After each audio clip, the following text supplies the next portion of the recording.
بەسێک ئاواتم هەیە ئیشەڵا لە 2026 ئەو ئاواتم دێتە دی هەمووتان لە کۆمێتیم دوستن ئامین هیوادارم لە ساڵی 2026 مەرجی خارم ببینم هیوادارم ستریشی زەرجی خارم لۆم بێ خارم تڕێ لە لێدا بەبە بارانێکەوی کابرا ملحیدا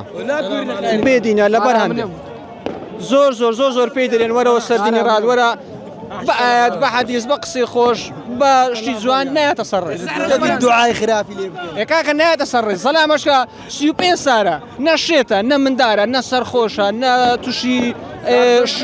ئەوە بووە هیچ نەبووە لەو گۆڕێ حەز لێ لە 2026 خاڵت هیدایەت بدرێیان ئەوەیە ژنی ئینشەڵڵا خوای گەورە دەرێ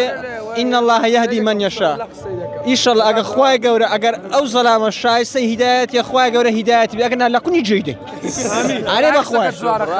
ساڵێکی خۆش بوو ئینشەڵڵا لە ساڵی داهاتوو خۆشتریش دەبێتن خەونی میلەتی کورد بەدی دێتن لەسەر جەنابی لەسەر دەستی جەنابی سەرۆک مەسعود بارزانی خەونی دەوڵەت بوونمان بەدی دێ ئینشەڵڵا هیوایەتێکی وهام نەبوو بەس ئینشەڵڵا لە 2026 دەمبیتن و